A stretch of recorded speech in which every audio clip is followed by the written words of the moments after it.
Evangelho de Lucas, capítulo 15, do versículo 11 ao versículo 32.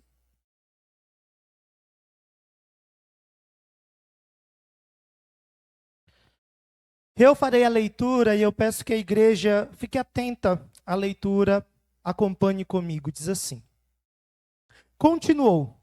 Certo homem tinha 2 filhos. O mais moço deles disse ao pai: Pai, dá-me parte dos bens que me cabe. E ele lhe repartiu os haveres. Passados não muitos dias, o filho mais moço, ajuntando tudo que era seu, partiu para uma terra distante, lá dissipou todos os seus bens, vivendo dissolutamente. Depois de ter consumido tudo, sobreveio àquele país uma grande fome, e ele começou a passar necessidade. Então ele foi e se agregou a um dos cidadãos daquela terra. E este o mandou para os seus campos a guardar porcos. Ali desejava ele fartar-se das alfarrobas que os porcos comiam, mas ninguém lhe dava nada. Então, caindo em si, disse: Quantos trabalhadores de meu pai têm pão com fartura, e eu aqui morro de fome? Levantar-me-ei e irei ter com meu pai, e lhe direi: Pai, pequei contra o céu e diante de ti, já não sou digno de ser chamado teu filho. Trata-me como um dos teus trabalhadores. E levantando-se, foi para seu pai. Vinha ele ainda longe, quando seu pai o avistou, e compadecido dele, correndo, o abraçou e beijou. E o filho lhe disse: Pai, pequei contra o céu, e diante de ti já não sou digno de ser chamado teu filho. O pai, porém, disse aos seus servos: Trazei depressa a melhor roupa, vestiu, ponde-lhe um anel no dedo e sandálias nos pés. Trazei também e matai o novilho cevado. Comamos e regozijemo-nos, porque este meu filho estava morto e reviveu, estava perdido e foi achado. E começaram a regozijar-se. Ora, o filho mais velho estivera no campo, e quando voltava, ao aproximar-se da casa, ouviu a música e as danças. Chamou um dos criados e perguntou-lhe que era aquilo. E ele informou: Veio teu irmão, e teu pai mandou matar o novilho cevado, porque o recuperou com saúde. Ele se indignou e não queria entrar. Saindo, porém, o pai procurava conciliá-lo.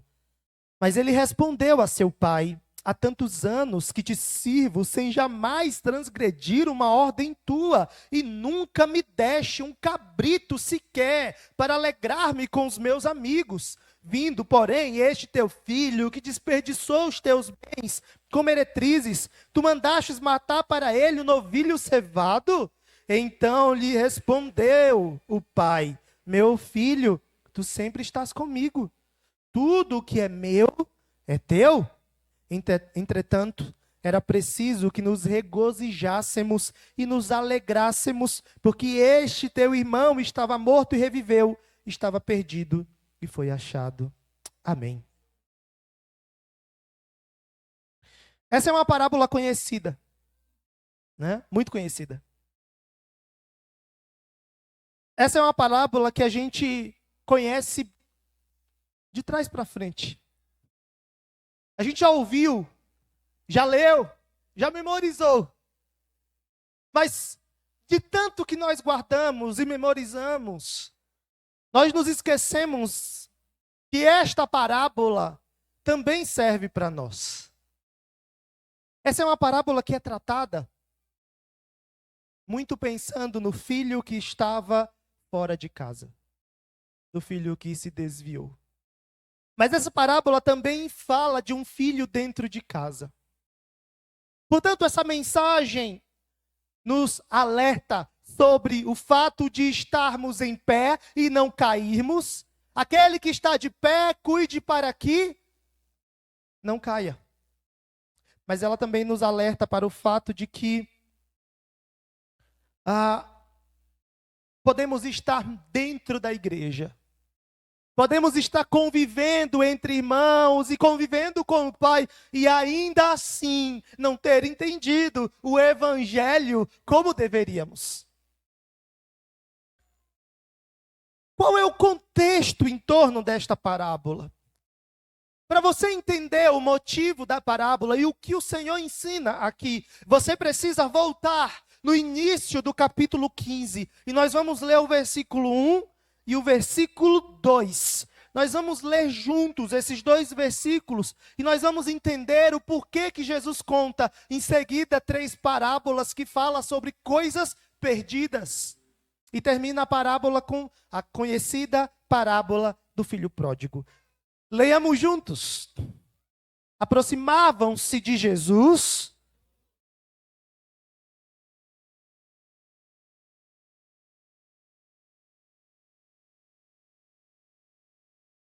Este recebe pecadores.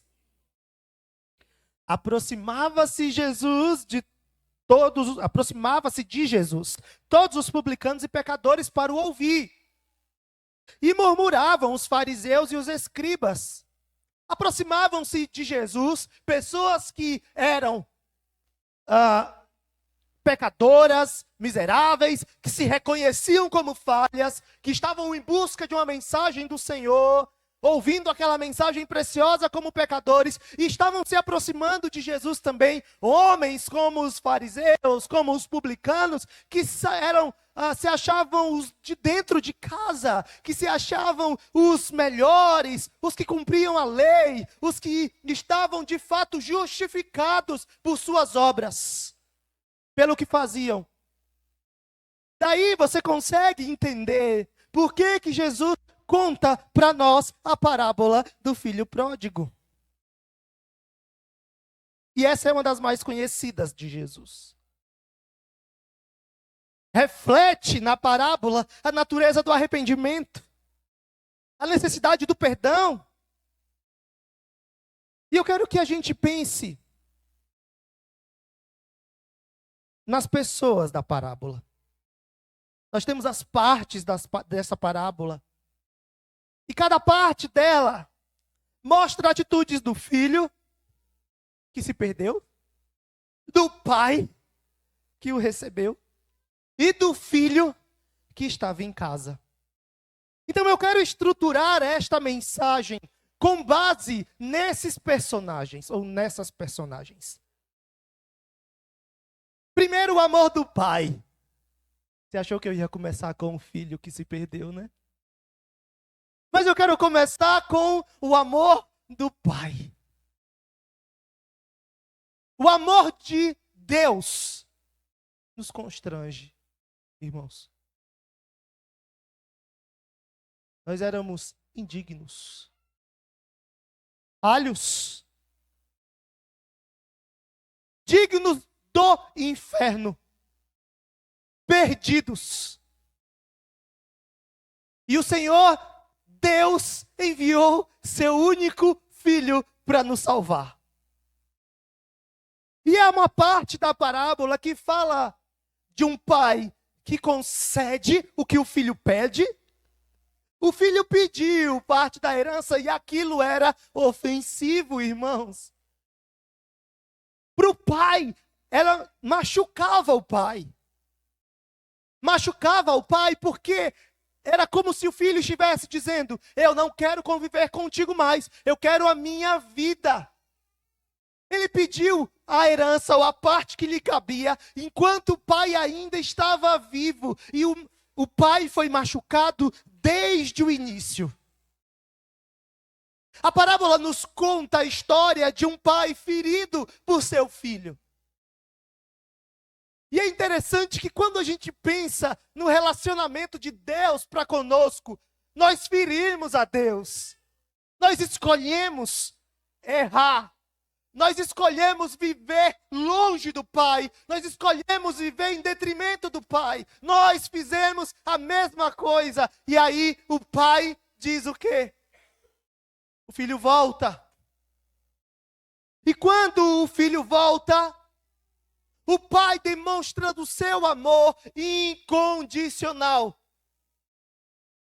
A gente olha para a resposta do filho mais velho que estava em casa e a gente pensa, nossa, que absurdo, não se alegrou com o pai. Mas a minha pergunta para você é o seguinte. O pessoal de lado começou aí, né? Já dá aquele pulinho lá, queridos. Johnny ou Kleber? Um dos dois. Por gentileza.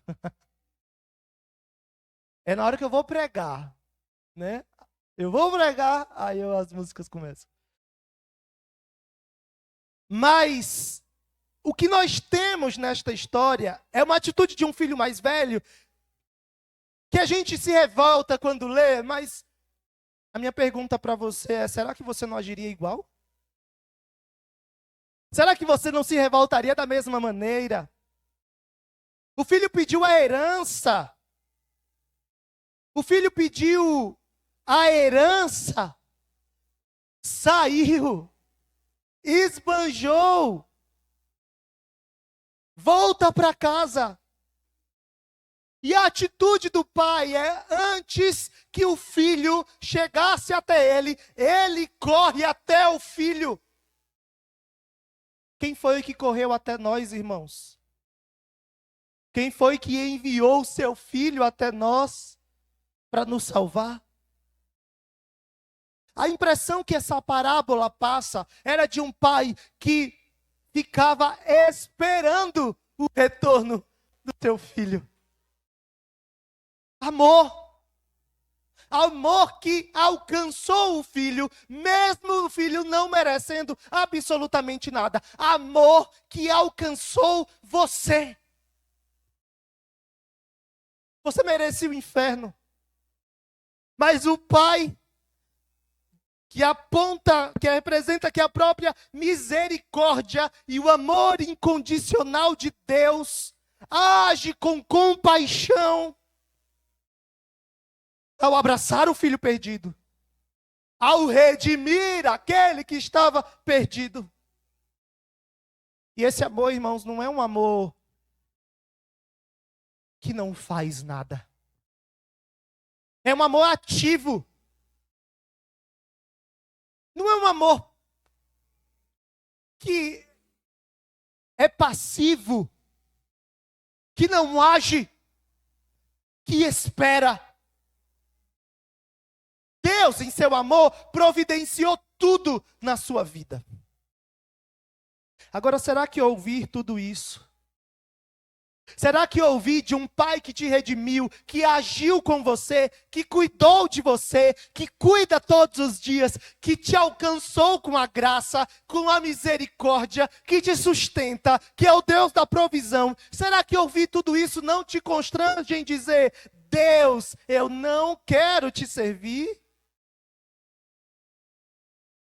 Porque a mim constrange. Deus te deu tudo. Deus te deu tudo.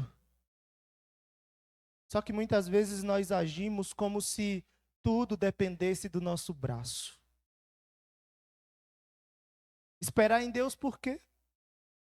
Se eu posso ir lá e conquistar. Ter tempo para servir a igreja como? Se eu posso ir lá, eu preciso correr atrás das minhas coisas. Aí fica a pergunta: diante de tão grande amor, você tem respondido a Deus com o amor que lhe é devido? Ou você tem amado mais a si mesmo do que o próprio Deus? Quem você ama mais? Eu te garanto que Deus te amou e Ele foi até o fim por você. Quantos aqui têm ido até o fim por Jesus? Quantos aqui têm renunciado a si mesmos? Tem muitos crentes que dentro da igreja estão ensimesmados, irmãos. Mesmo ouvindo sobre o amor do Pai. Aí eu vou para o filho mais velho. Ah, pastor, você nem falou ainda do filho que se perdeu, mas é a parábola do filho pródigo. Não, irmãos. Já já eu chego lá. O filho mais velho escuta o barulho da festa. Mas é o filho obediente, gente. É o filho que ficou dentro de casa. É o filho que não rejeitou o pai. Mas ele rejeitou o filho. Ou melhor, ele rejeitou o próprio irmão. Esse daí, festa para ele. Ele não é digno. Eu estou aqui. Eu sou digno. Eu estou aqui o tempo inteiro. Eu estou cuidando das coisas do meu pai. Eu estou trabalhando aqui. Olha quanta justiça numa pessoa só. Ele estava convivendo com o pai, mas ele ainda não tinha entendido sobre o amor do pai.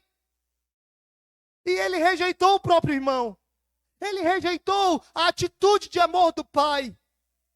Porque ele estava demais envolvido em si mesmo. Eu cuido. Eu estou aqui, pai. Eu que mereço. Eu sou o filho bom. Eu sou cheio da justiça. Eu sou cheio das obras. Eu mereço. É isso que a gente vê aqui. Eu mereço este lugar. O lugar de honra, o lugar que recebe o anel, o lugar do que recebe as sandálias, o lugar do que recebe o novilho. Nenhum cabrito. Nenhum cabrito. O Senhor matou por mim. Festa eu nunca tive, mas sou eu que mereço.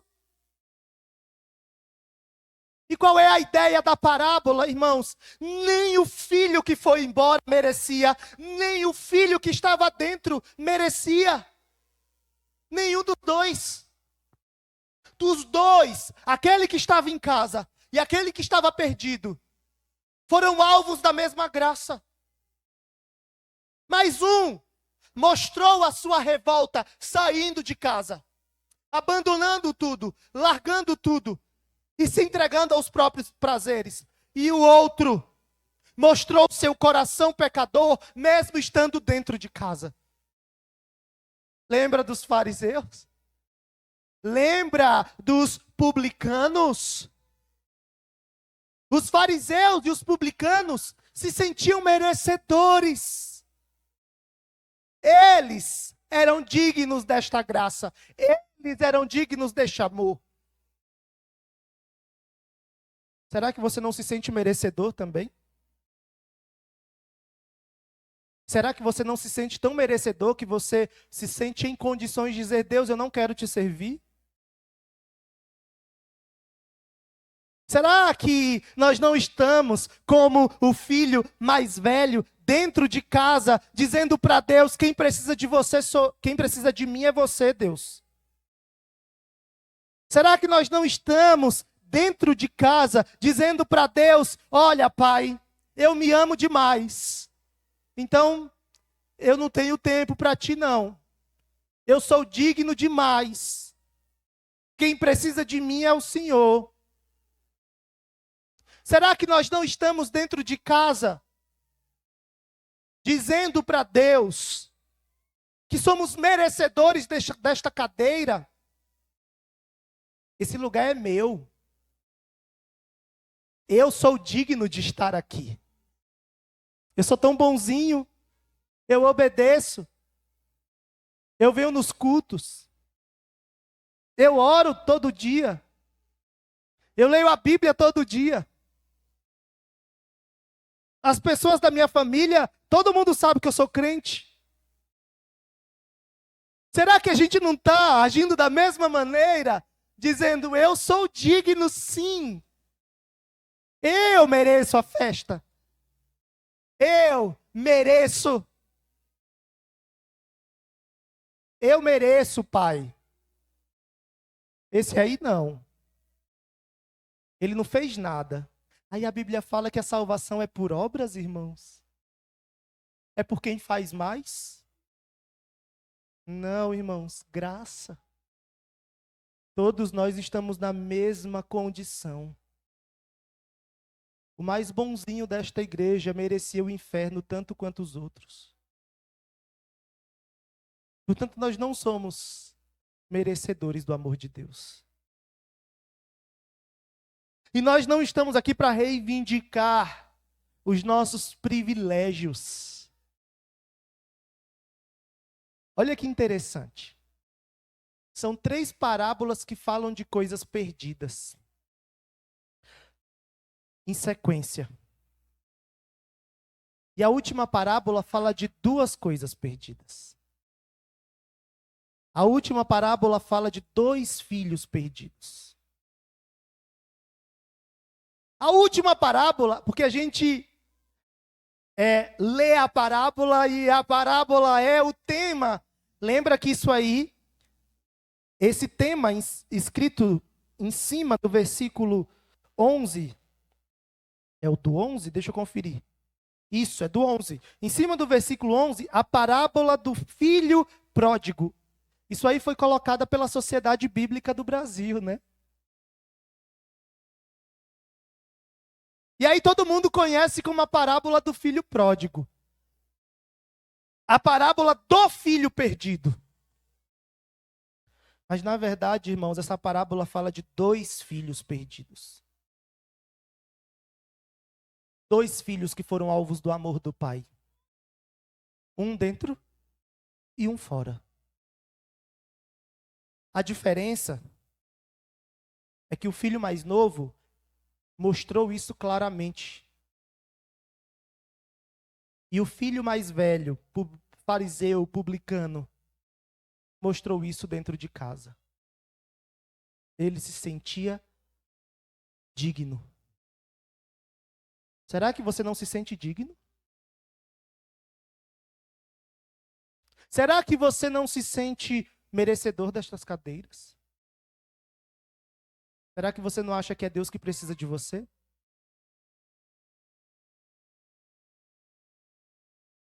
Aí eu chego no filho perdido. Filho perdido se rebela contra Deus, né? O que perde a herança. Ou melhor, se rebela contra o pai. Não quero, Senhor. Não preciso do Senhor. Quero viver minha vida. Me dá aí a parte que me cabe. O pai deu. O filho foi. Perdeu tudo. Veio a fome. O filho se vê em condição deplorável. Vai cuidar de porcos. Deseja, anseia comer as alfarrobas, a ração dos porcos. Se lembra que na casa do pai os trabalhadores tinham comida. E decide voltar. Essa parábola também nos ensina sobre a necessidade de arrependimento. E sobre a reconciliação que o pai faz conosco. Nesta parábola, o filho reconhece que errou e busca a misericórdia do pai.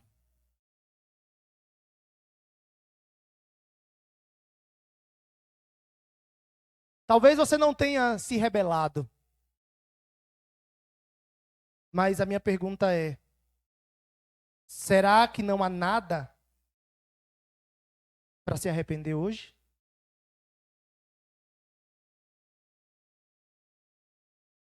Tem muita gente buscando satisfação aí fora, irmãos. Mesmo dentro da igreja. O índice de pornografia dentro da igreja é altíssimo. Eu não estou falando da nossa igreja. Estou falando da igreja geral. O índice de divórcio. O índice de crentes que não leem uma página da Bíblia, mas passam o dia inteiro no celular, vendo vídeos. O índice é altíssimo. E sabe qual é o problema? É que tem muita gente dentro da igreja também agindo como o filho que fugiu, buscando prazeres fora do Senhor. Longe de Deus e da sua palavra, e eu vou garantir para você, você nunca vai encontrar. Você não vai encontrar satisfação fora do Pai. Qual é a diferença do cristão? O cristão passa por problemas, passa por dificuldades, passa por lutas. Mas ele sempre se volta para o Senhor. E ele busca em Deus a satisfação para o seu coração. Tem gente que acha que mudar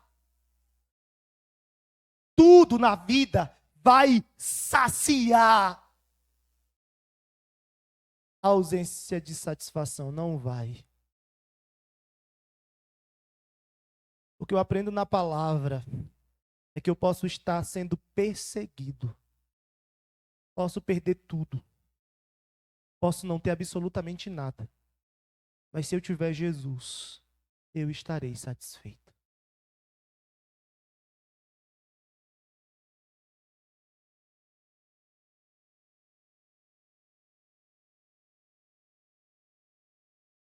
Mas é tempo de se arrepender. Aqui nós temos reconciliação, restauração. E talvez você dentro da igreja esteja precisando ser restaurado. Talvez você esteja dentro da igreja e esteja precisando de restauração. Talvez você seja como o filho mais novo, que foi em busca de satisfação aí fora. Talvez você seja o filho mais velho, que mesmo estando dentro, está tão cheio de si, que não consegue se dobrar ao amor do Pai. Talvez você aqui dentro esteja necessitando de reconciliação com Deus. Porque talvez você esteja reconciliado apenas consigo mesmo.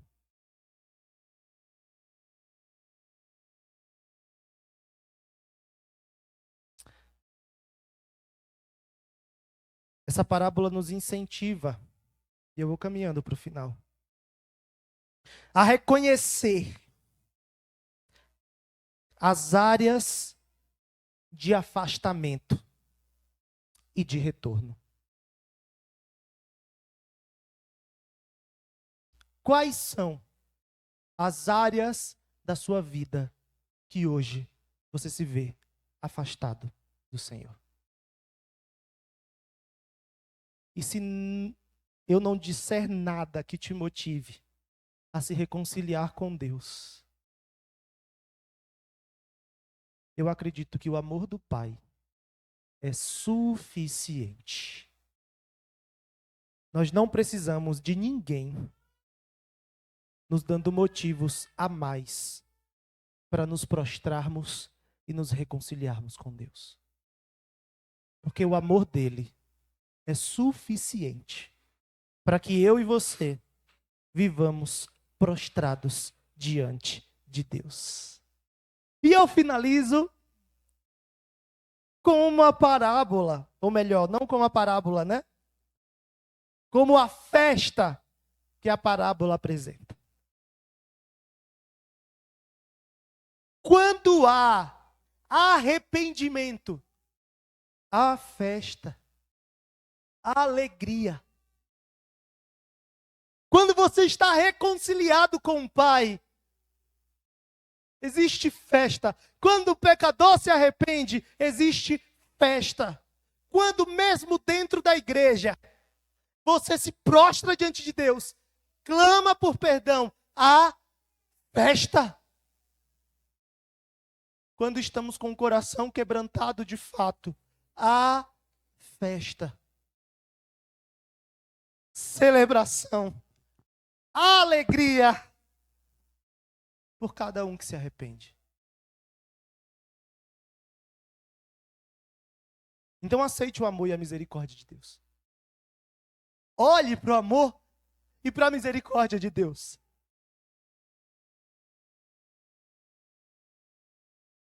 Esse amor é a chave para a sua restauração.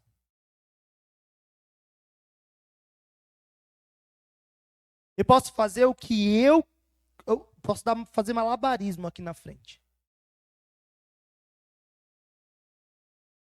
Se você não entender o amor de Deus por você, nada te reconciliará de fato. O que nos motiva a vivermos para Ele, a obedecer a Ele, é o amor dele. O amor de Deus é suficiente para que você se arrependa.